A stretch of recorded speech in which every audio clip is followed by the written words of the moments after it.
ሰላም ሰላም ሰላም ሰላም እንኳን ደህና መጣችሁ። ህዝቦቿን በቦታ በጊዜ በርቀት በቀለምና በኑሮ ደረጃ በመሬቶቿ በውሃዎቿ በአድማሳቷ አስፍራ በምትኖር በዚች ረቂቅ ዓለም ተራሮችና ኮረብቶች የማያግዱት ብዙ ማይሎች የማይገቱት ሕፃን አዛውንቱን ሲያስፈልግ እያስለቀሰ ሲያስፈልግ እያስነባ በነበልባላዊ ግለት የሚያንበረክክ አንድ ትንግርት አለ። ባልና ሚስት አንድ ሶፋ ላይ ቁጭ ብለው ባል ሚስቱን ሳያስፈቅድ ቪዛ ሳያስፈልገው በኖ ወጥቶ ከአንዱ ዓለም ወደ አንዱ ዓለም እየተሸጋገረ ዞሮ ተመልሶ ይመጣል። ይህ ሲሆን 2 ሰዓት አይፈጅበት። ይኸውላችሁ አሁን የምነግራችሁ ሁነት ምንም ያህል እንኳን ከእርጎ የረጋችሁ ብትሆኑ ላያቅበጠብጣችሁ አይችልም። እንቆቅልሽ ሰላም ሰባኪ ነኝ፣ ስሜት ሰራቂ ነኝ። እያምከነከንኩ በዓለም ላይ ያለን ሁሉ ትኩረት የመሳብ ኃይል አለ። ቦታ፣ ርቀት፣ እምነት፣ ወሰን የማይወስነኝ ሁሉን ተሻጋሪ ማዕበል ነኝ። እኔ ማን ነኝ? አገር ስጡኝ። የት ይሁን?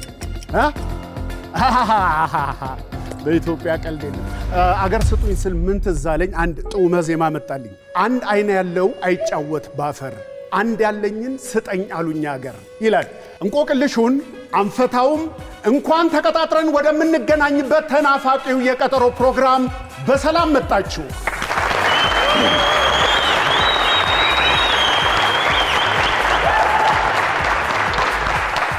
የእንቆቅልሹን መልስ ከፕሮግራማችን እናገኘዋለን። የዛሬው ፕሮግራማችን በ2005 ዓመተ ምህረት ኢትዮጵያውያንን በተስፋ በአንድነት ያጠመቁ ከ31 ዓመት በኋላ ራሳችን ወዳቋቋምነው የአፍሪካ ዋንጫ ጨዋታ በአንጋፋው አሰልጣኝ ሰውነት ቢሻው ወደ ደቡብ አፍሪካ ይዞን ሄደ። እኛ ደግሞ ዛሬ ከ13 ዓመት በኋላ በትዝታ ወደ ኋላ ይዘናቸው እንበራለን። ክቡራንና ክቡራት የአሰልጣኝ ሰውነት ቢሻውን ዋሊያዎቹን ሞቅ ባለ ክብርና ፍቅር ተቀበሉልኝ።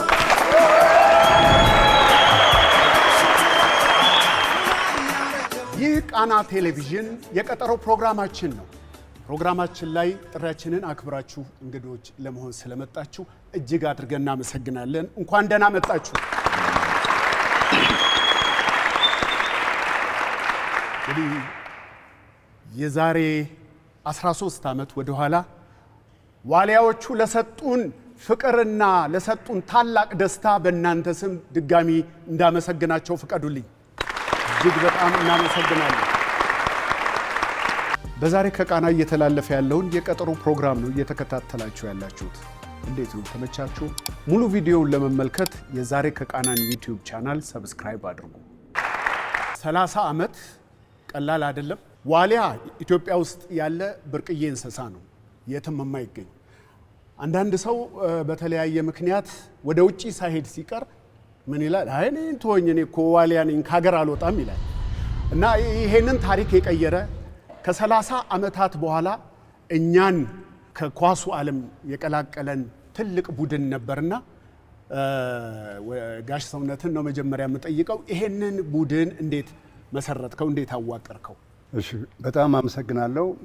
ቀጠሮ ፕሮግራም ላይ በመገኘታችን እጅግ በጣም ነው የምናመሰግነው። እንግዲህ ይሄን ቡድን መስርቶ ውጤታማ ለማድረግ የረጅም ጊዜ ህልም ነበረኝ። የኢትዮጵያን ብሔራዊ ቡድን ለማሰልጠን ህልም ነበረኝ። ያ ህልም እውን የሚሆነው ደግሞ በእግር ኳስ ክህሎታቸው የሚተዋወቁ፣ በጓደኝነት የሚተዋወቁ፣ አብረው የሚገናኙ፣ ስለ እግር ኳስ የሚነጋገሩ ልጆች መገናኘት አለባቸው። ስለቻለ ከየትም አጠራቅመህ ቡድን ልትሰራ አትችልም። አንዳንዱ የተለያየ ባህሪ ይኖረዋል። ስለዚህ እነዚህ ልጆች ከልጅነታቸው ጀምሮ ከአንደር 17 ጀምሮ ማቃቸው ናቸው። በአብዛኛው እርስ በርሳቸው የሚተዋወቁ ስለሆነ እንደገና በሴካፋም ደግሞ በሴካፋ ዋንጫ ላይም አብረን አሰልጣኝ ሆኜ እኔ ዋንጫም አብረን ያገኘን ስለሆነ የመጨረሻው ደግሞ የአፍሪካን ዋንጫ ማግኘት ስላለብን የወጣውን መስፈርት አለው። ወደዛ ወደ ዓለም አቀፋዊ ስታንዳርድ የሚጠጉትን ልጆች ማምጣት ነበረብን እና ይሄን ብሔራዊ ቡድን እንደተረከው የወሰድኩት ነገር ምንድነው? አንደኛ ለረጅም ጊዜ የሚተዋወቁ ልጆችን፣ ሁለተኛ ዓለም የሚጠቀምበትን ስታንዳርድ ወደ አቅራቢያው የሚደርሱ ነገር ግን በልምምድ እዛ ላይ ሊደርሱ የሚችሉ ልጆች መምጣት አለባቸው። ይሄ ማንም ቢያዘኝ ሊቀበለው የሚችለው ማፍረሰው የሚችለው ህግ አይደለም። ስለዚህ ይህን ሴት አደረግን። ለፌዴሬሽኑ ቴክኒካል ዲፓርትመንት አስገባን። የነዚህ የመምረጫ ሪኳየርመንቶችን ሴት አደረግን። ከዛ በኋላ 42 ልጆች ጠራን። ከ42 ልጆች ውስጥ መልምለን አሁን ቅድም እንዳልኩ ወደ ስታንዳርዱ የተጠጉትን ልጆች ሰበሰብን። ከዛ በኋላ 23 ልጆች ብቻ ወሰድን። እነዚህ 23 ልጆች እስከ 2 ዓመት ተኩል አንድ ላይ ቆይተው ለዚህ ለትልቅ ክብር አድርሰውናል። ይሄ ነው ሚስጥሩ። በጣም እናመሰግናለን። ኮች። የትኛውም ሙያ በሚያውቀው ባለሙያ ሲመራ ትልቅ ድል ያመጣል። ያን ዓመት በጣም የተለየ ዓመት ነበር። በሴቶቹም አይደለ ድሎች ነበሩ። እስቲ ያን ወቅት እስቲ አንተ ግለጸው አዴው። እሺ በጣም አመሰግናለሁ እዚህ ፕሮግራም ላይ ስለመጣው አክብራችሁ ስለጠራችሁንና 13 ዓመት ቀላል ጊዜ አይደለም፣ በጣም ረጅም ነውና አስባችሁ ስለጠራችሁን ስላከበራችሁን እግዚአብሔር ያክብራችሁ። በጣም እናመሰግናለን። ያ ትልቅ ጊዜ ነበር በህይወታችን። ኮች ሰውነት ምን ነበር የመጀመሪያ ቀን ያለን ተሰብስበን አላማ ታርጌት አላማ ሁሌ ብሔራዊ ቡድን አዳነ በኔ ነው እንደው ምሳሌ ሰጠው። አዳነ ብሔራዊ ቡድን ትመጣለህ፣ ሁሌ ትመጣለህ፣ ሁሌ ትሄዳለህ። መች ነው ታዲያ ታሪክ ምን ሰራው? ታሪክ መስራት አለብን። ይሄ መሰረት ነው የአፍሪካ ዋንጫን ማለፍ አለብን። ያ ደግሞ አቅሙ አለን፣ አቅሙ አላችሁ። ያንን መች ነው የምናደርገው? አላማ አስቀመጠልን። ያንን ታርጌት አድርገን ተነሳን። እግዚአብሔር ማሳካው። ለአፍሪካ ዋንጫ ብቻ ሳይሆን ለአፍሪካ ምርጥ 10 ውስጥ የገባንበት ወቅት ነበረ። በጣም ታሪክ ሰሪ ቡድን ነበር እና 180 ደቂቃ እስኪቀረን ለዓለም ዋንጫ ለብራዚሉ ለማለፍ ያንን አሳክተን ነበር። ያው ከናይጄሪያ ጋር እዚህ ደርሶ መልስ ተጫውተን ነው የዓለም ዋንጫውን ያጣነውና ግብ ካደረክ በጣም እንቀራረብ ነበር። ኮች ሰውነት እንዳለው በጣም ጓደኛ ማቾች ነን። አንድ አይነት እድሜ ላይ ነን ያለነው። ውደቱ ደግሞ የኔን ባህሪና የምን ያህል ባህሪ ምን እንደሚፈልግ ምን አይነት ኳስ እንደሚፈልግ በጣም 2 ዓመት ተኩል ስንቆይ ውደቱ አሁን በጊዮርጊስ አንድ ላይ ነን ሶስታችን ነው እና በክለብም አንድ ላይ ስትቆይ እንደገና ብሔራዊ ቡድንም ስትሄድ ደግሞ አንድ ላይ ያ ውደቱ ምን አይነት ኳስ ነው የሚፈልገው አዳነ የቱሳን ባህሪ ሳቀው። ምን አይነት ክሮስ እንደሚያደርግ ኳሱን ፈጥኖ ነው የሚለቀው ወይ ያዘገየዋል ወይ እኔ ፖዚሽን እስካስተካክል። ስለዚህ ባህሪ መተዋወቃችን በጣም ረድቶናል ብዬ አስባለሁና ልክ እንደ አባት ሰውነት ልክ እንደ አባት እንደ አሰልጣኝ እንደ ወንድም እንደ ሁሉ ነገራችን ነው። በዛ ሰዓት በጣም ነው የምንከባበረው፣ በጣም ነው የምንዋደደው። መቆጣት ካለበት በጣም ይቆጣናል። ልክ እንደ አባት ደግሞ ቸግሮ ማዘን ካለበት በጣም አዝኖ እንደ ልጁ ያይሃልና ይሄ ትልቅ መሰጠት ነው እና በዚህ አጋጣሚ ኮች ያው የሙያ አባቴ ነህ በብዙ ነገርና ብዙ ነገር ካንተ ተምሬያለሁ። አሁን ደግሞ ሶስታችንም ስልጠና ውስጥ ገብተናል። እንዳንተ አይነት ስብዕና ያለው አሰልጣኝ ለመሆን እየጣርን ያለነውና በጣም ትልቅ ጊዜ ነበር በእግር ኳስ ህይወቴ ያ ጊዜ። ይሄን ይመስላል። በጣም እናመሰግናለን ኮች።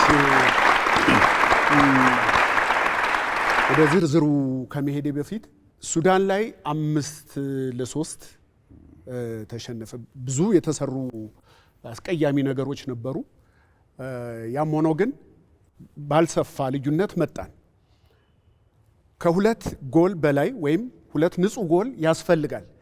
ከዛ ሽንፈት በኋላ ያለው ከተማ ውስጥ አገሪቱ ላይ ያለው ስሜት በጠቅላላ ህፃን አዛውንቱ በተለይ እቺ አረንጓዴና ቢጫ መስመር ያላትን ማሊያ ያለበሰ መኪናው ላይ ያለጠፈ የለም። ቅድም አሁን ጋሼ ስትናገር በጣም የሚግባቡ የሚተዋወቁ ችሎታ ያላቸውን ሰዎች ነው ልጆች ነው የሰበሰብከው ብላል።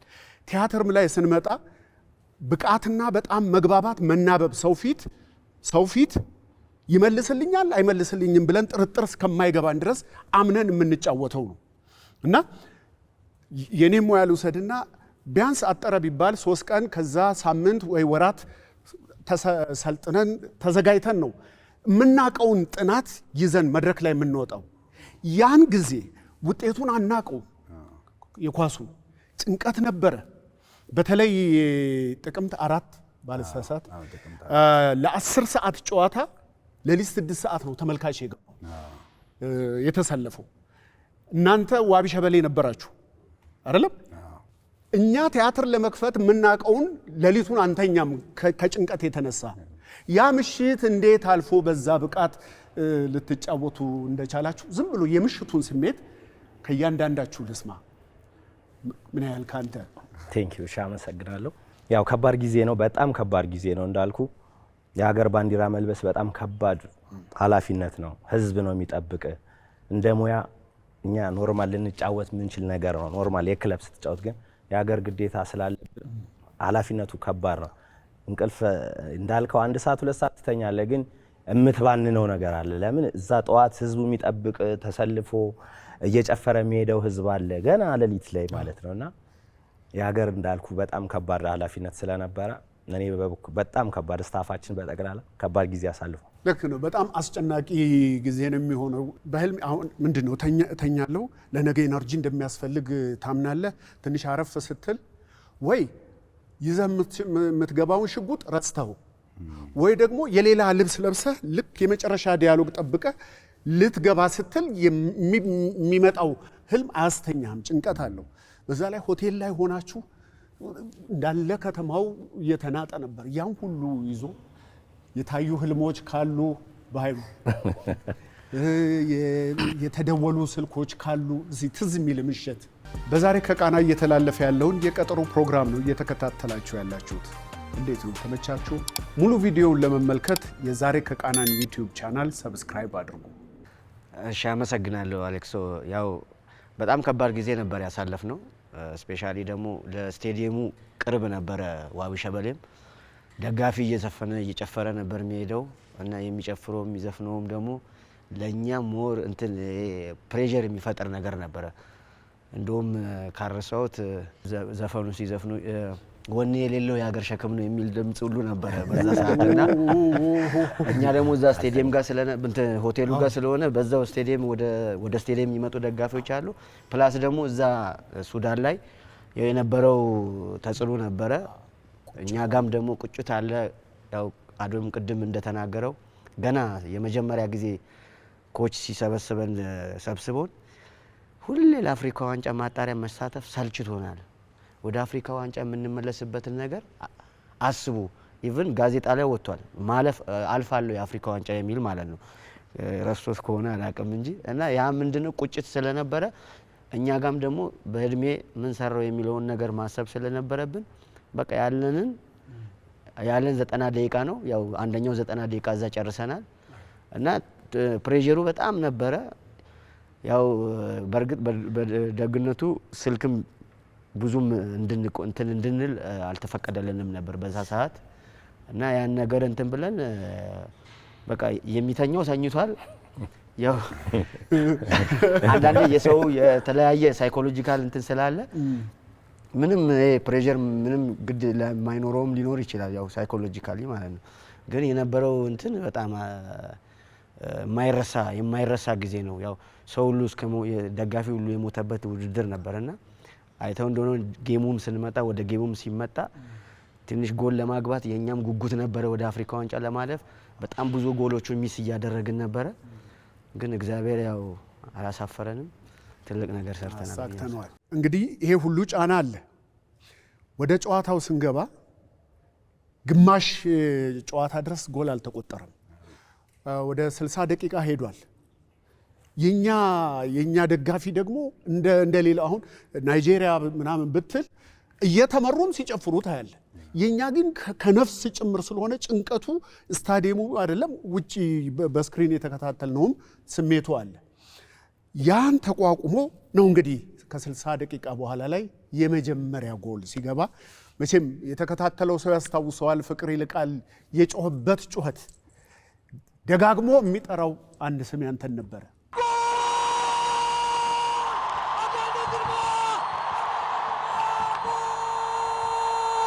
የኢትዮጵያ ብሔራዊ ቡድን 63ኛው ደቂቃ ላይ የመጀመሪያውን ጎል አስቆጠረ።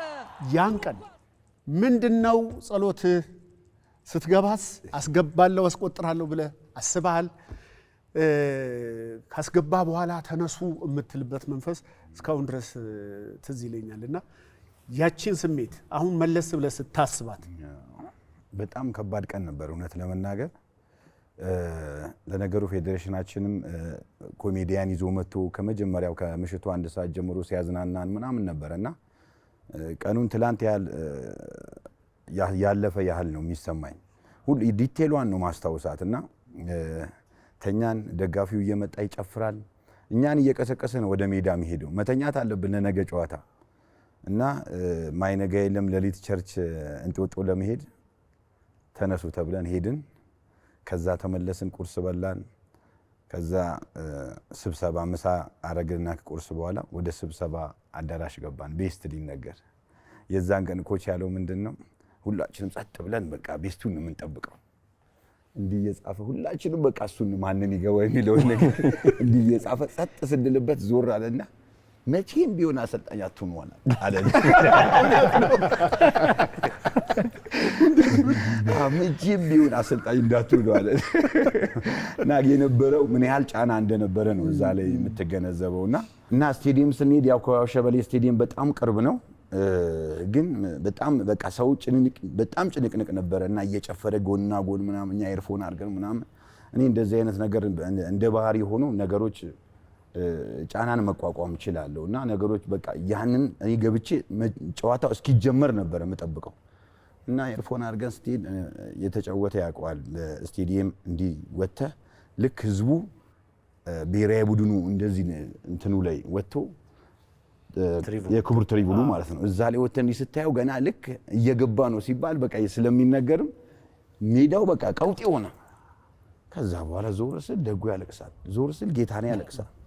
እኔ በቃ ኤርፎን አድርጌ ምንድነው ምን ሆናችኋል እላለሁ እና በቃ ለቅሶም ነበረ። ምን ያህል ጉጉት እንደሆነ አንተ ለጌም ልስ እየገባ ማልቀስ እንግዲህ አስበው ምን ያህል ጉጉት ይሄን ህዝብ ያው ኮችም እንዳለው እንደው እግዚአብሔር ነገሮችን አስተካክሎ ጥሩ ሆነ እንጂ ባይሆን ኖሮ በጣም ከባድ ነበር፣ እላፊ ከባድ ነበርና ግን የዚህ ታሪክ ተጋሪ ሆነን ያን ታሪክ ሰርተን ይሄው ለዚህም የበቃ ነው ያ ታሪክ ነውና በጣም ከባድ ጊዜ ነበረ። ግን አንዳንዴ መጨነቅ ለጥሩ ነው።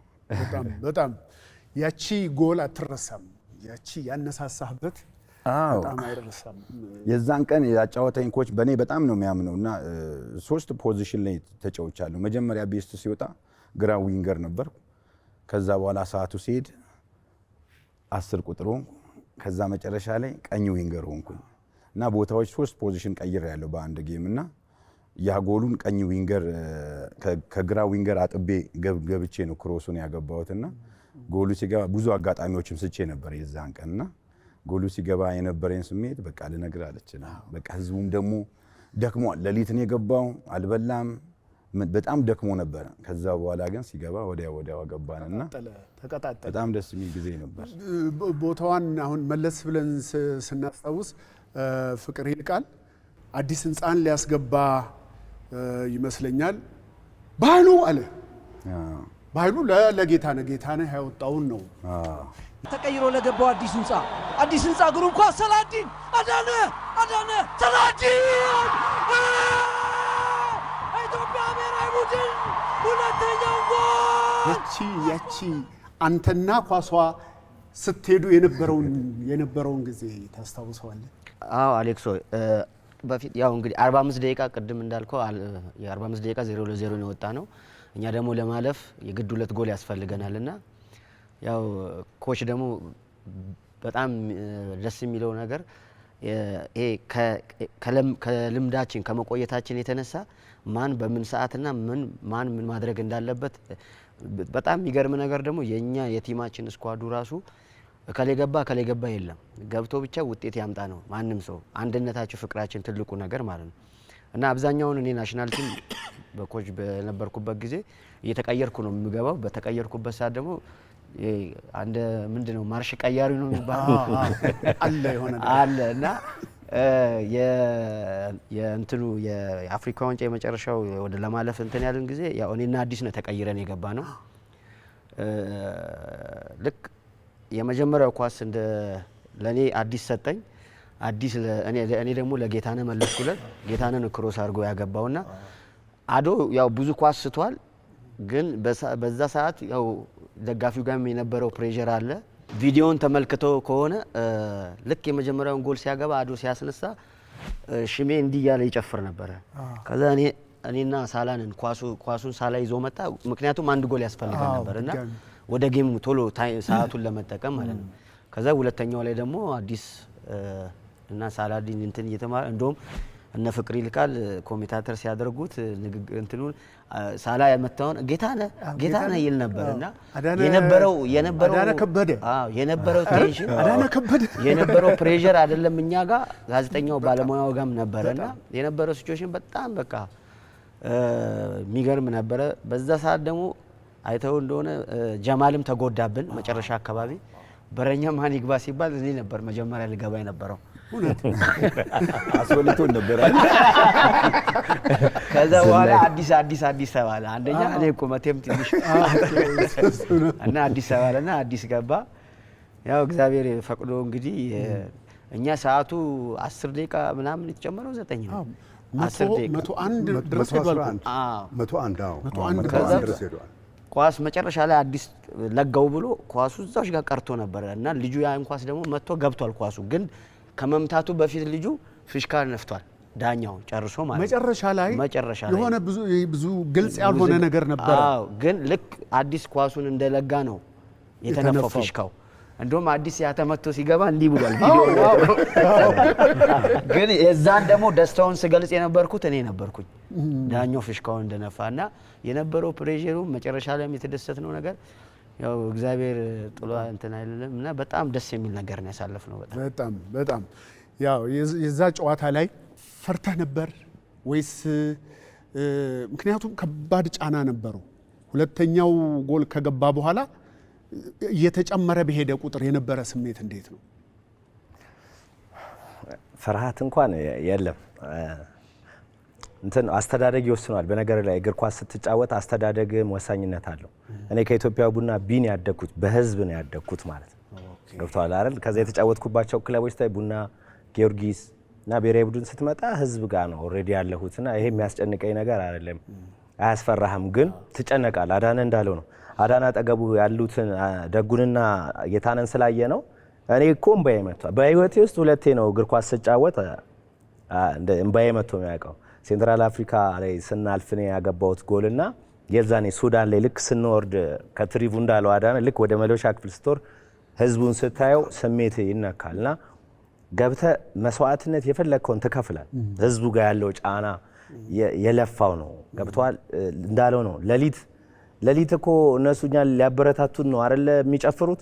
እነሱ እኮ እኛንም እኮ እንቅልፍ እየነሱን ነው። ገብቷል አይደለ? ግን ካላቸው ከስሜት አንጻር ስለሆነ ነው። አያስፈራም፣ ግን ያስጨንቃል። በነገር ላይ እግር ኳስ አያስፈራም፣ ግን ያስጨንቃል። ውጤት ስለምትፈልግ ትጨነቃለህ። ማሰብ አለ በኃላፊነቱ ስላለና አልፈራውም፣ ግን ተጨንቄያለሁ እውነት ለማውራት። ልክ ነው። ቅድም ያልኩት ቲያትሩም ላይ እንደዚህ ነው። ትጨነቃለህ፣ ወደ መጸዳጃ ቤት ትመለሳለህ። ግን መድረክ ላይ ወጥተህ የመጀመሪያው ቃል ከወጣ በኋላ አንተ የለህም። በቃ ብድ ያለ ስራ ነው የሚሆነው። ወደ ኮች ልመለስና እንግዲህ ያ ቀን ዋንጫ የበላን ያህል ነው የህዝቡ ደስታ የሆነው። ድብልቅልቅ እንግዲህ ሰው ህይወት እስከሚያልፍ ድረስ ወደ አፍሪካ ዋንጫ ሄደን ወደ ድል ያልቀጠልንበት ምክንያት ምንድን ነበር ትላለህ? እሱ ብዙ ነገር አለው። ማለፋችን ትልቅ ነገር ነው፣ ከበቂ በላይ ነው። እንዲያውም ጠቅላይ ሚኒስትር በወቅቱ የነበሩት አቶ ኃይለማርያም ደሳለኝ ሚሌኒየም አዳራሽ ወደ ሳውዝ አፍሪካ ለመሄድ አሸኛኝ ሲያደርጉልን ከዚህ በላይ ከናንተ የኢትዮጵያ ሕዝብ የሚጠብቀው ነገር የለም። ኢትዮጵያ የእግር ኳስ ሀገር መሆኗን ለአፍሪካ አሳዩልን። ሳውዝ አፍሪካ ሄዳችሁ ኳስ ተጫዋቱ፣ አገሪቷ ታለንት ሀገር መሆኗን አሳዩ ብለው የተወሰነ ሳንቲም ሸልመውን ነው ይሄድ ነው።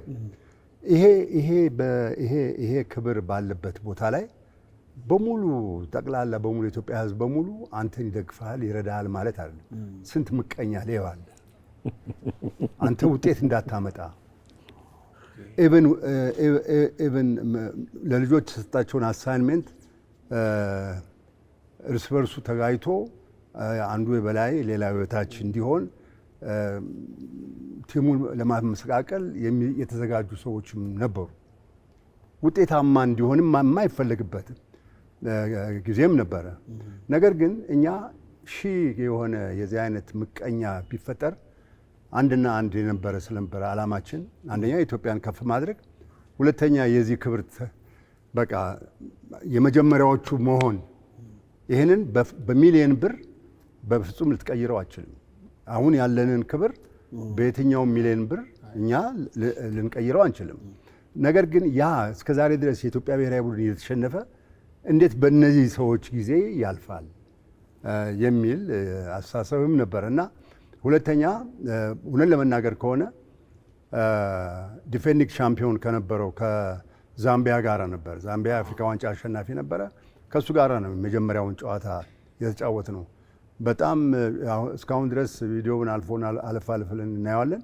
እጅግ በጣም ፕሮፌሽናል የሆነ እጅግ ሁሉንም የሚያስደስት ሁሉን ሊያረካ የሚችል እግር ኳስ ጨዋታ ነበር የምንጫወተው። ነገር ግን በቀይ ሁሉ ወጥቶብን አዳነ አንድ ለባዶ እየተመራን ፔናልቲ ሁሉ አዳነ አግብቶ እንደገና ደግሞ ፔናልቲ አግኝተን ፔናልቲ ተስቶ 1-1 ነው የወጣ ነው።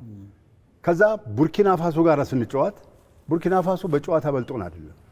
እዛ ውስጥ ልጆች ከተነጋገርነው ነገር ውጭ ነበሩ። በተለይ ዲፌንሱ ወንፊት ነበር። እየተጫወቱ የተቀባበሉ አይደለም የሚሄዱት። ሁለቱ ዊንገሮች እየነቀሉ በሚሄዱበት ጊዜ በካውንተር እየመጣ ነው ጎል የገባብን። ያ የእኛ ንግግር አይደለም፣ በፍጹም የእኛ ንግግር አይደለም። እንግዲህ ሌላ ብራሽ አፕ ያደረጓቸው አንተ የአያክስ አምስተርዳም፣ የሪያል ማድሪድ፣ የማንቸስተር ዩናይትድ፣ የማንቸስተር ሲቲ፣ የአርሴናል መልማዎች እዚህ ቁጭ ብለው የራስህን ብቃት ለምን አታሳይም የሚል አፍራሽም ነገር እዚያ ውስጥ የተበተነ ይመስለኛል። እና ልጆች በተለይ ሽመልስ በመጀመሪያው 15 ደቂቃ ውስጥ የሳተው ጎል ፖል መጥቶ የተመለሰው ጎል እስከዚያ ድረስ ቡርኪና ፋሶ አልነበረም በቦታው። ከዛ በኋላ በሙሉ እየተገለበጡ መጡ። የተገለበጠውን ደግሞ በደንብ ተጠቀሙበትና ጎሎች በተከታታይ ገቡብን። እኛ በማጣሪያም ሆነ በማንኛውም 4 ጎል ገብቶብን አያውቅም። ያ የመጀመሪያችን ነው። ምክንያት ነበረው። ይሄ እንደው እዚህ ሶስተኛ ፖሊስ ጣቢያ መርማሪው አብሮ እግዚአብሔር ነው ሊመረምረን ይሄ ውጤት ይወጣ ነበረ እና የዚህ አይነት ሳቦታጅም ነበረው እንጂ እኛ አሁን ለመናገር ከሆነ በጨዋታችን ላይ ሁለተኛ ከቡርኪና ፋሶ በኋላ ሁሉንም ሰው እንዲዳረስ ሜዳው ሳስገባን ሁላችንም ሶስት ጨዋታችን ተጫውተን ወደ ሀገራችን ተመልሰናል። በእርግጠኝነት ነው የምነግርህ ያ ቡድን ሳይፈርስ ቀጥሎ ለ1 ዓመት ለ2 ዓመት ቢቀጥል ኖሮ ሁለቱንም ማለፍ ይችል ነበር። ማን እንደሚጫወት ይታወቃል። በአሰላለፍ ላይ ቅድም እንደተናገሩት እናዳነ ማንም ይግባ ማንም ምንም ፕሮብሌም የለም። ምንም ገብቶ የራሱን ኃላፊነት በብቃት ይወጣል፣ ውጤት ያመጣል። እንዲያውም በስተት ከከሌ ይግባ ሲባል የለም በዛሬው ጨዋታ ከሌ ቢገባ ውጤት ይመጣል ሲባል እኔም እቀበላለሁ። ያን ነገር አይቻልም እኔ ያልኩን ነገር የሚባል ነገር የለም። ይሄ የማህበር ነው፣ የአንድነት ቡድን ነው፣ የኔ ቡድን አይደለም። ስለዚህ ሁሉ ሰው በደስተኝነት ተቀብሎት ኃላፊነቱን የሚወጣበት ነው። በዛ እንቅስቃሴው ላይ ስህተት ከተገኘ እናርማለን ዳር ሆነን እና ምን ለማለት ነው ያ ቡድን በምንፈልገው ደረጃ ላይ ያልሄድንበት አንደኛ በጣም በከፍተኛ ጉጉት ከዛምቢያ ጋራ እዛ ላይ በመድረሳችን፣ በሁለተኛ ደረጃ አንድ እንቅፋት መጥቶ ቢሆን ጥሩ ነው። በየእርምጃው እንቅፋት ከመታ የለም መቆም ነው ያለብን። በየምንራመድበት ቦታ እንቅፋት እኔ ብቻ አይደለም ሁሉንም እንቅፋት እና ያ ውጤት ልምድ ነበረ። ያን ውጤት ደግሞ እኛ ቀጥለን ቢሆን ኖሮ ለሚቀጥለውም ዙር ቀጥለን ቢሆን ኖሮ አሁን ያን እንቅፋቶችን በሙሉ ከየቦታው ነቃቅለን እናወጣቸው ነበር። የኢትዮጵያ ልጆች ትልቅ ውጤታማና ታሪክ ሰርተው ያልፉ ነበር የሚል እምነት ነበረኝ። እናመሰግናለን። ኮች እንዴት አይነት አሰልጣኝ ነው? እስቲ አስተያየታችሁን። እንግዲህ አሁን እነ ጋርዲዮላ መልበሻ ክፍል ሁሉ ሳይቀር ስድብ፣ ጭቅጭቅ፣ ቁጣ ምናምን ሁሉ አለበት። ኮች እንዴት አይነት አሰልጣኝ ነበር? አባት መሆን በሚገባው ሰዓት አባት ነው፣ በችግር ሰዓት ከጎን ነው እና በጣም ትልቅ ስብዕና አለው። በጣም ያቀርበናል። አሁንም እሱ እንደተናገረው ቲም ውስጥ ችግር ካለ በግልጽ እሱ በግልጽ ነው የሚቀርበን። ችግር ካለ በግልጽ እኛም እንነግራለን። እግር ኳስ ውስጥ ግልጽነት ከሌለ በጣም አስቸጋሪ ነው። አንዳንድ አመራር ልጆችህን ወይ ተጫዋቾችን ዝም ብለህ በቁጣ ብቻ ከሆነ አንተ የምትፈልገውን ነገር አታገኝም። ለምን የቲሙን ደካማ ጎን ማግኘት አትችልም።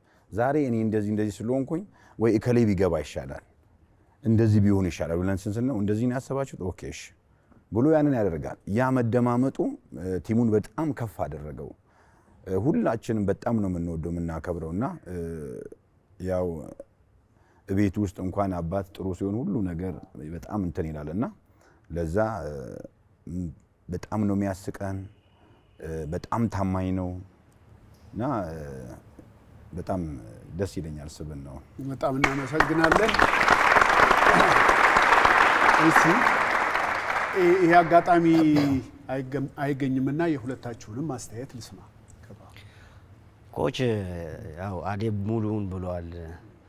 የሚገርም ነገር ግልጽ ነው በጣም ዋናነት ደግሞ እግር ኳስ ላይ ቅድም እንዳለው ግልጽ ካሉን ካስ እኔ አሁን ናሽናል ቲም ሲጠራኝ እኔ ስጠራ ስመጣ መጀመሪያ ጥሪ ተደርጎላቸው ተጫዋች ያልተጠራ ማለት ተጠርቶ ያልተሟላ ነበር እና እንደውም ግልጽ ነው የምልህ ማለት ነው እኔ አልተጠራውኝም ነበር። አልተጠራውም ኢን ሴንስ በኦፊሻል በክለብ ደብዳቤ አልተጠራውም ነበር።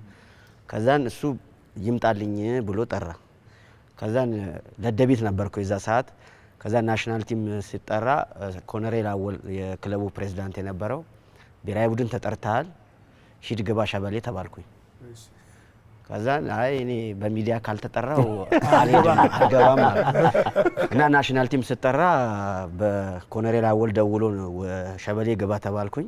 እንዳጋጣሚ ማለት በሬዲዮ አልተጠራውም በምን አልተጠራውም አልሄድም ዝም ብዬማ እንደዚህ አልሄድም አልኩኝ። ነገርልኝ። ከዛን እሱ ለካይል ኢንፎርሜሽን ሰምቷል። ከዛ ሄድኩኝ ሻንጣ ይዤ ገባው ና አለኝ እኮ ተጠራ በሚዲያ አይ አልተጠራም ና ገባውና ማለት ግልጽነቱን ልነግርህ ገባውና ቁጭ በል እዚህ ጋር አለኝ። በሬዲዮ አልተጠራውም ብለህ አልመጣም ብለህ ነበር ብሔራዊ ቡድን አለኝ። መጠራት ነው የፈለግከው ቀኑን ሙሉ እንዲያወሩልህ ነገር አለው አለ እና የነበረው ነገር ግልጽነት ነው። ይሄ አሰልጣኝ ነኝ እና ፍራኝ ምናምን አይደለም እና ያው እግር ኳስ ደግሞ ተነጋግረህ የማታደርገው ከሆነ አንድ ተጫዋች ብዙ ነገርን ታክቲክ ምንን ያበላሽባልና የነበረን እንትን በጣም ብዙ ረጅም ዓመትም ስላለፈን ስፔሻሊ በክለብም የተገናኘንበት ጊዜ ነበር ከሱ ጋር ማለትና የነበረው ነገር ብዙ ባይዘ ይሄ ናሽናል ቲም ብዙ ቻሌንጅ ነበረው። እሱ እንደውም የቤኒኑንም እንዴት እንዳላወራ እና ብዙ ለታሪክ የተፈጠረ ናሽናል ቲም ነው ይለን ነበርና ያሳለፍነው የአባትነት እንትኑ ለአንዳንዶቻችንም ሽማግሌ ሆኖ ነበረ። ስለዚህ የዚህ ነው ያልነው ፋሚሊየር ነን እኛ ኳስ ብቻ ሳይሆን ቤተሰብ ነን። በቃ አንድ አይነት አታችመንት ያለን ነውና በጣም በዚህ አጋጣሚ አሁን ደግሞ ወደሱ ሙያ መጥቻለሁ። እንዳንተም ለመሆን ሞክራለሁ። ያው ግድ ነው። እሺ ምን ያለስ በዛውም የቤኒኑን ምንድነው የተፈጠረው?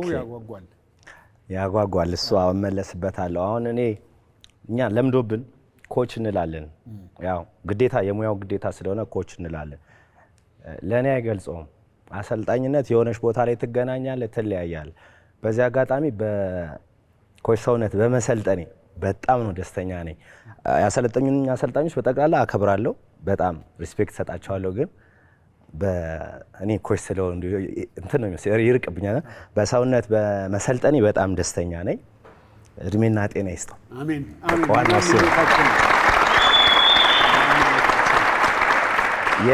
የቤኒኑ ትሳላለው ያው እዚህ ጋር ያለው ከባድ ነበር።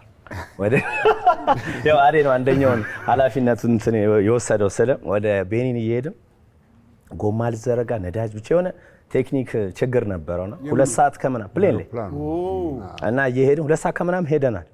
ሊወርዱ ነው ሲባል እየተመለስን ነው ያለን ካፒቴኑ ወደ አዲስ አበባ ማለት ነው። ያው ጋሻ አልሄድም ብለዋል። ደግሞ እሱ ቢያወራው ደስ ይለኛል። እንዴት አሁን በፕሌኑ ምን መሰል ለመጀመሪያ ጊዜ ነው ወደ ቤኒን የመጀመሪያው በራሪዎች እኛ ነን። ፍላይቱ የለም ነበር የመጀመሪያው እኛ ነበር እና ሄደን 2 ሰዓት ተኩል ምናምን ከሄድን ሱዳን ደርሰን ከዛ ይመለሳል።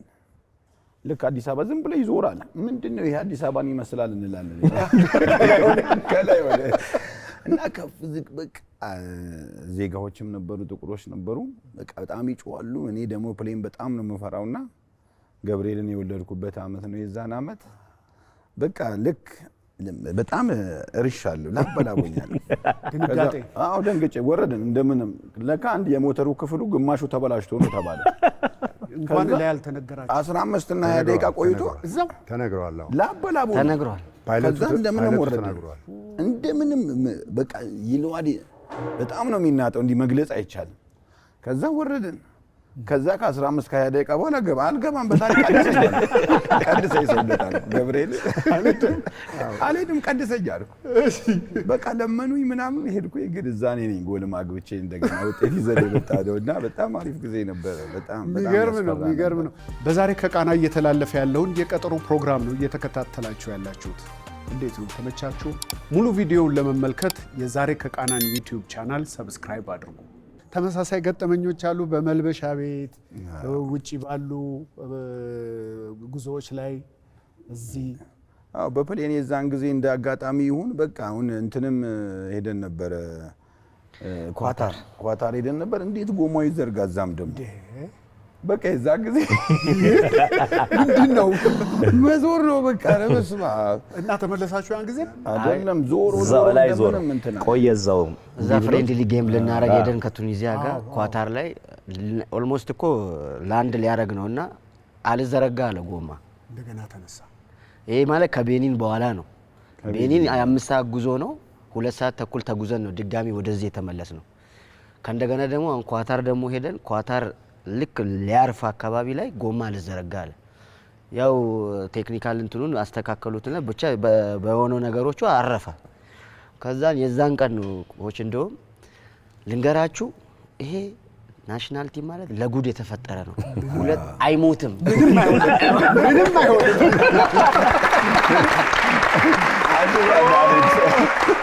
ሊቢያ ሄደን ሊቢያ እንደዚህ ሊወዳጅ እንደ ጨዋታ ሊቢያ ሄደን ይተኮሳል ዷሽ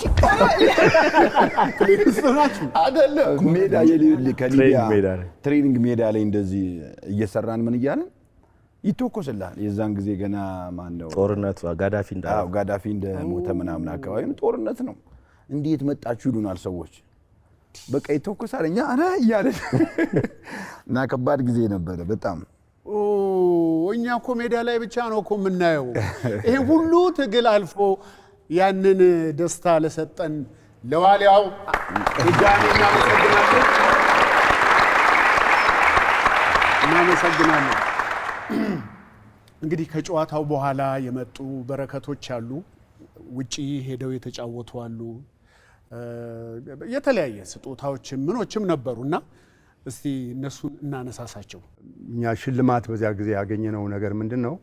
በየጨዋታው ጊዜ ይሄን ብታሸንፉ ይሄን ቡድን ካሸነፋችሁ 5 ሚሊዮን ብር ሰጣለሁ ይላል አንድ ሀብታም ተነስቶ።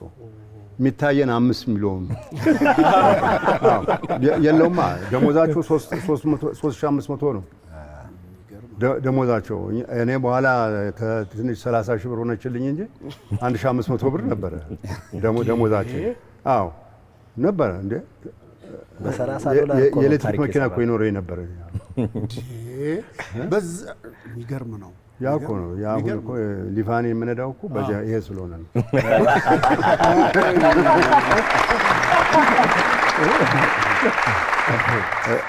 እና ያ ብር ብዙ ብር ነው ያገኘነው። በቃ ከድህነት ለመውጣት ይሄን አሸንፍ ነው መመሪያው። በቃ ምንም ያው 3500 ነው። ትልቁ ደግሞ የሚያገኘው ጊዮርጊስ ነበር የሚከፍለው 3500፣ ሌላው 1500 2000 ብር ምናምን ነው የሚጫወቱ። ፌዴሬሽን የሚሰጥህ ጉርሻ የለም። እና አላሙዲ 10 ሚሊዮን ብር ሰጠ ከተባለ 10 ሚሊዮን ብሩ ስንት ነው የሚደርሰን ሂሳብ ይሰራል። ለሱ ነው ደግሞ አዳነ ይሄን ያህል ውሰድ ያምና ሁሉም እኩል ነው የሚካፈል ከአሰልጣኙ ጀምሮ ማለት ነው። እና እያሸነፍን ስንት ብዙ አልበላንም። ማዕት ገንዘብ አንድ ከ700-800 ሺህ ብር በላይ ገንዘብ አግኝተናል። እኛ መንግስት የሰጠን ግን 15 ሺህ ብር ስላሸነፍን ነው። ስላለፍን 15 ሺህ ብር ያለውን ነው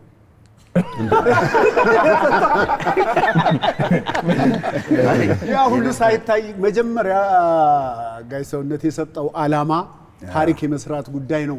ያንን አልፎ እንዲሄድ ያደረገው ጥቅማ ጥቅሙን ሳይመለከቱ ለሰጡን ድል አሁንም እናመሰግናለን። መቼም የሰው አክብሮት ሲያገኙ የሚሰጡት ደስታ የሚያሳዩት ነገር የተለየ ነበር። ህዝቡ በጣም ፍቅርና አክብሮትን ለግሷል። እንግዲህ ቅድምም እናንተ ስታነሱት ከእናንተ መሃል አሁን ያዴውን አውቃለሁ ቅርብ ስለሆነን ወደ ኮቺንግ እየመጣ ነው። አሁን እናንተም ተቀላቅላችኋል። የት እንዴት የሚለውን ደግሞ እስቲ እናውራበት።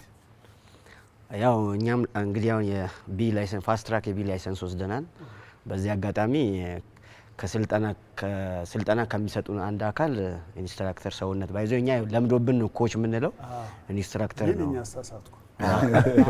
እና ስልጠና የወሰድንበት አለ። የአፍሪካ ኮንቬንሽን በሰጠው የአፍሪካ ካፍ በሰጠው ኮንቬንሽን መሰረት የፋስት ትራክ ቢ ላይሰንስ ወስደናል። እንግዲህ ያው አሁን ኦልሞስት 2 ወር 3 ወር ሆኗል ስልጠናውን ከወሰድን።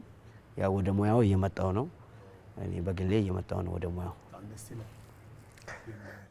ያው እኔ ከኮቺንግ ኮርሱ በኋላ የራሴ ስፖርት ፕሮጀክት ከፍቻለሁ። ምን ያልተሾመ የሚል ያው ባደኩበት ሰፈር 24 ቀበሌ ነው ማሰራውና ያው እንዳልኩ እኔ ወደና አዳነ ስቴፕ ኦር ትልልቆች ኮች ላይ ለመምጣት ትልልቅ ክለቦች ለማሰራት ኦር ለማሰልጠን ትንሽ መስራት ፈልጋለሁ።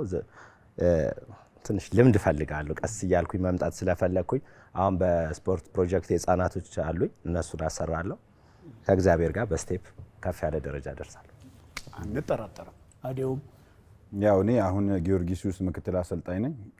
አንድ ላይ ፋስት ትራኩን ወስደናል እና እንዳሰለጠኑኝ አሰልጣኞች ስብዕና ያለው አሰልጣኝ ለመሆን እየታገልኩ ነው። እንግዲህ እናመሰግናለን።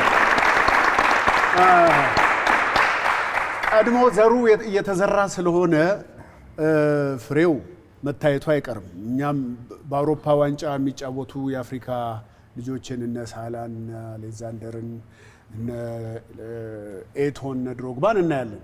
የሚበሉትን የሚከፈላቸውን ገንዘብ በእኛ ብር መንዝረን እየመታ ነው። ልጆቻችን መቼ ነው ከዚህ የሚቋደሱት እንላለን። ለዚህ ደግሞ ኮች ልበላ ኮች ከህፃናት ጋር እየሰራ ነው አሁን እስከማቀው ድረስ እና ይሄ ነገር መምጣቱ አይቀርም። ምን ይታያል? እኔ ብሩህ ተስፋ ነው የሚታየኝ። እኔ ከ2007 ጀምሮ ያው በህግ የተቋቋመ በፒኤልሲ የተቋቋመ ማሰልጠኛ አለኝ። ያው የዞርክ ነው የምትጫወተው፣ የራስ የሆነ ሜዳ የለህም። እያንዳንዱ የእድሜ እርከን ደግሞ ደረጃ ደግሞ በአመት መሰልጠን ያለበት ሰዓት አለ። ያ መሟላት አለበት። እኛ ጋር እዚህ በጣም ታለንትድ የሆኑ ልጆች አሉ። በዚህ ዘመናት ውስጥ እኔ ለምሳሌ 5-6 ዓመት አብረው ከ6 ዓመት ጀምሮ አብረው ያደጉ ልጆችን አንድ ላይ በማሳደግ አንደር 12 የሚሆኑትንና አንደር 15 የሚሆኑ ልጆችን ባለፈው አመት ሚያዝያ ወር እንዲሁ ኢንቪቴሽን ደርሶ ዱባይ ሄደን ከና አያክስ አምስተርዳም፣ ሪያል ማድሪድ፣ ላሜሲያ አካዳሚ በሙሉ የአውሮፓ ክለቦች በሙሉ እንትን አላቸው አካዳሚዎች አሏቸው እዛ እና ከነሱ ጋራ ኢንተርናሽናል ቱር አለ። በዓለም አቀፍ ከቱርክ የመጡ አሉ፣ ከተለያዩ ከአፍሪካ ሀገሮች የመጡ አካዳሚዎች አሉ። በእድሜያቸው በዚያ እድሜያቸው ተጠርተን ሄደን በ12 ዓመት ዋንጫ እነ ባየር ሚኒክን አሸንፈን ዋንጫ ይዘን መጣን። አሁን ሚያዝያ ያለው ታዲያ ይሄ ትልቅ ተስፋ ነው። በጣም ደስ ይላል። በ13 እና 14 የሆኑት ደግሞ እንደዚሁ ለዋንጫ ቀርበው ከባየር ሚኒክ ጋራ እንግዲህ ፔናልቲ ላይ ደረስንና እኛ እነሱ 5 ሲያስገቡ እኛ 4 አስገብተን የብር ሜዳሊያ ይዘን ተመልሰናል። ይሄም ታስታውስና ይበል ያሰኛል። የኢትዮጵያ ህፃናት በጣም ይችላሉ። ነገር ግን በእያንዳንዱ ኤጅ ግሩፕ ካቨር መሸፈን ያለበት ሰዓት አለ። በእያንዳንዱ ኤጅ ግሩፕ መሰልጠን ያለበት የክህሎት አይነት አለ። ቴክኒክ የሚባለው ነገር አሁን ድሪብሊንግ፣ ፓሲንግ ምናምን ቁጥራቸው ብትል ምናልባት 15 ልትቆጥርልኝ ትችላለህ። ነገር ግን ቴክኒካል የሆኑ ሙቭመንቶች 94 ናቸው። እናዳንም ምን ያህልም ይህን ቁጥር አያውቁትም። እኔም አሁን በቅርብ ቀን ነው ሳነብ ያገኘሁት እና ሌላው ዓለም ላይ ለመድረስ ሌላው ዓለም የሚያውቀውን ነገር ማወቅ አለብን። ሌላው ዓለም ላይ ለመድረስ ሌላው ዓለም ላይ የሚሰሩበት አይነት ሜዳ እኛም ማግኘት አለብን። የእኛ ልጆች ግን ከማንም እንደማያንሱ ይሄ 100% ነው። ከአንደር 13 የነበረ አንደር 15 የነበረ ልጅ በ13 ዓመቱ ከኛ ስፔን ሄዶ አሁን 15 ዓመቱ ነው። ለሚጫወትበት ኤጅ ግሩፕ ካፕቴን ሆኗል። ከኛ ሄደ ልጅ በጣም ደስ ይላል። እንግዲህ ይሄ ልጅ ነገ ተነገ ወዲያ መጥቶ የኢትዮጵያን ብሔራዊ ቡድን ማይቀላቀልበት አንዳችን ምክንያት የለም። ግን ልዩነት ይፈጠራል። ስፔን ስለጥን ከርሞ እዚህ ጋር ስትመጣ እሱ ሲሮጥ ይሄኛው ኳስ ያቆምበታል። አትስጠኝ ብሎ በቆመበት ይሰጠዋል። ድብልቅልቁ እንዳይወጣ አንድ አይነት ዓለም አቀፋዊ የሆነ ስልጠና እንዲኖር ልጆች በስርዓት እንዲያድጉ ቢደረግ ከፍተኛ የሆነ ውጤታማ የሆነ ትውልድ መፍጠር ይቻላል የሚል እምነት አለ እንጂ በእኛ በኩል እኔ ሰክሰስፉል ነኝ። የምፈልገውን ነገር በሙሉ አሳክቻለሁ። በጣም ደስ ይላል። እናመሰግናለን። እጅግ በጣም እናመሰግናለን። እንግዲህ አንተ ያስተካከልካቸው፣ አንተ የመራሃቸው፣ እነሱም ደግሞ የራሳቸውን ወደ ታች ሲያወርዱት በትውልድ እየተቀጣጠለ ከፍ ያለ ተስፋ ይታየናል። ለልጆቻችን ብሩህ ጊዜ ይታየናል። እስቲ ቅድም ስለ አንተ ተናገሩ። አንተ እስቲ ስለ እነሱ ዝም ብሎ አጫጭር ነገር እናውራ። ማን ነው ነጭናጫ ከነኝ መሃል? ያለምንም ማብራሪያ ሲነኳቸው ሁሉም ነጭናጮች አይንኳቸው። በቃ ይጫወታሉ፣ ይቀላልዳሉ። እኔ እውነት ለመናገር ከሆነ እንደ ልጆቼ ነው ማያቸው። አዳንንም ቢሆን እኔ እንዲህ ነው ብዬ መናገር አልፈልግም እንጂ ከቤንች አውጥቼ ባዳነ ተሰድቤያለሁ። ባዳነ ብሔራዊ ቡድኑን ለቅቄ ሄጃለሁ። ባዳነ ምክንያት ምን ተፈጥሮ ከሊቢያ ጋር እንጫወት ነበር እዚህ ለአፍሪካ ዋንጫ ማጣሪያ እና አንድ ሲዲ አብርሃም ላከልንና ከየመን ሲዲውን ቁጭ ብለን አየን እዛ በፊልምና ሁሉንም ማሰር ትችላለህ። ግን አንድ መሀል ላይ የሚጫወት ከባድ ካፕቴን አላቸው። እሱን ማቆም ያስፈልጋል። እሱ ካልቆመ እሱ ነው ኳስ የሚሰጣቸው፣ እሱ ነው ጎሉን የሚያገባው፣ እሱ ነው ቁልፍ ሰዋቸው። እሱ ካልቆመ እኛ ተሸናፊዎች ነን። በሀገራችን ላይ ነው የምንጫወተው። ደግሞ ሊቢያን ካሸነፍን እኛ ሊቢያ ያኔ ከአፍሪካ 2ኛ ደረጃ ነች። እንግዲህ እኛ 137ኛ ነን ምናምን። እሱን ካሸነፍን አፍሪካ ዋንጫ እንገባለን። በዚያ በእርግጠኝነት ነው የምነግርህ። በኋላ ከልጆች ጋር ተነጋገርና ሁሉን ነገር ከጨረስን በኋላ አሁን እሺ ይሄን አያችሁት፣ ሁሉም ማኔጀብል ነው፣ ሁሉንም ነገር ማኔጅ ማድረግ እንችላለን። ግን ይሄን ሰውዬ ማን ነው የሚያቆመው? ያኔ ደግሞ ነሐሴ 28 ገደማ ነው፣ ጭቃ ነው፣ ሜዳው በሙሉ ጭቃ ነው። እንዲህ ሮጠህ እግርን ለመንቀል ራሱ አትችልም። በተለይ እንዲህ ቀጠን ያለ ሰው ገብቶ ሊጫወት አይችልም፣ እንኳን ጉልበት ካለው ሰው ጋር እየታገለ ይቅርና። ስለዚህ በሉ ይሄን ሰው የሚያቆም ሰው ከመካከላችሁ ማን ነው ብዬ ልጆችን ጠየቅኩ። ማንም፣ ሁሉም አንገቱን ደፋ። እኔ ግን አንድ የመረጥኩት አለ አሉ። አዳነ ያኔ ሌፍት ፉልባክ ነበር የሚጫወተው፣ በግራ በኩል ተከላካይ ነበር የሚጫወተው። ያላጫወትኩበት ቦታ የለም አዳነ እና ከዚያ ላይ ገብቶ አያውቅም ሜዳ። እኔ ግን አንድ የመረጥኩት አለ፣ እሱም አዳነ ነው። አዳነ ይሄን ሰውዬ ያቆመዋል። ሲቆም ይቆማል፣ ሲራመድ ይራመዳል፣ ሲሮጥ ይሮጣል። ሌላ ስራ የለውም። እሱ ኳስ ተቀብሎ ለጓደኞቹ ሰጥቶ ጎል ከገባ አዳነ በማግስቱ ሻንጣውን ይዞ ሐዋሳ በኋላ ይሄ ነው አሉ። ማንም ሰው ተቃውሞ አላሳየም። ከዛ በኋላ አዳነ እሺ አዳነ እንዴት ነው አልኩት።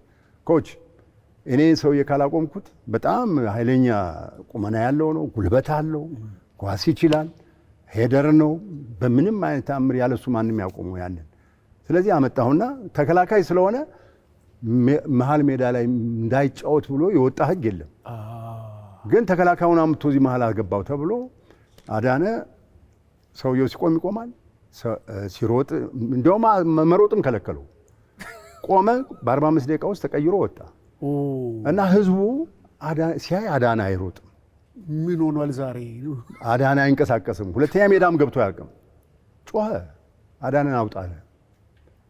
ትልቁን ስራ እየሰራልኝ ያለው አዳነ ነው። አዳነን ቀይር አለ። እንደውም መልእክት መጣ ከላይ ትእዛዝ፣ አዳነን አስወጣና ከሌን አስገባ የሚል ሂድና አላስወጣም ብለህ ንገር ብያልኩኝ። ሄዶ ያ ሰውዬ ደግሞ ሄዶ ምን አለ ጓደኛችን ነው ምን አለ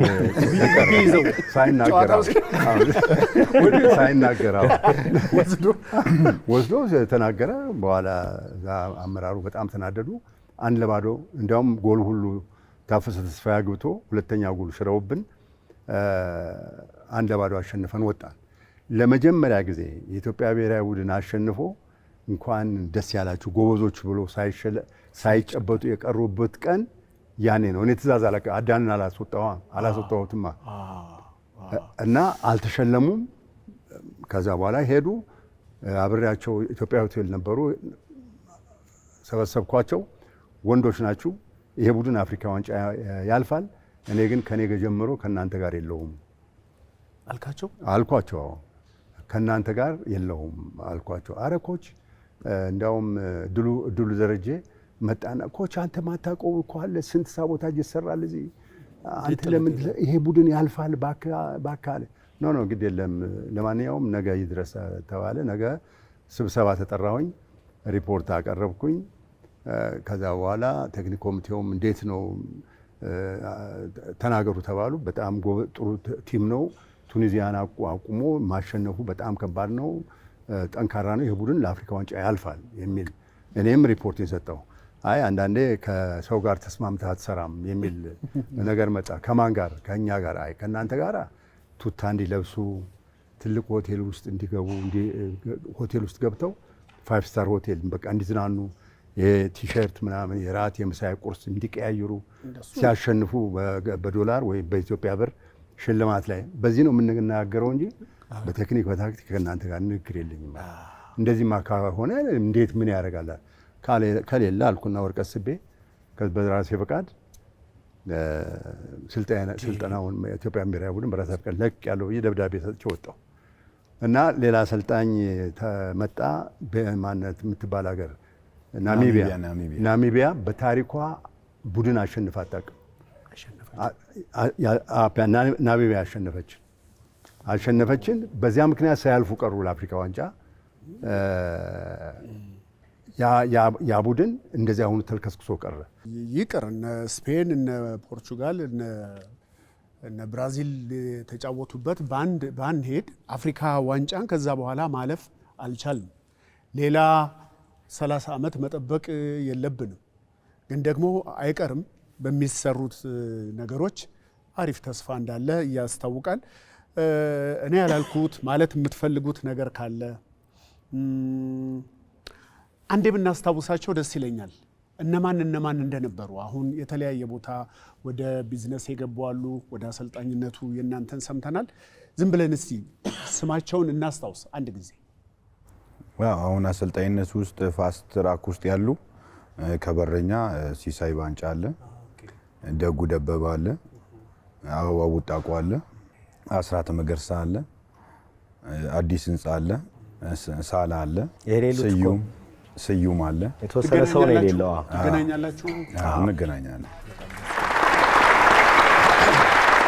እንግዲህ የተባሉትን ጠቅላላ ሀሳቦች ያለብንን ክፍተት ሞልተን እርስ በርስ ተጋግዘን በቅርቡ ደረታችን ላይ እጃችንን አድርገን የዜግነት ክብር የምንዘምርበት በዓለም አቀፍ መድረክ ሩቅ አይሆንም። ይሄንን ጊዜ ስለሰጣችሁ እናመሰግናለን።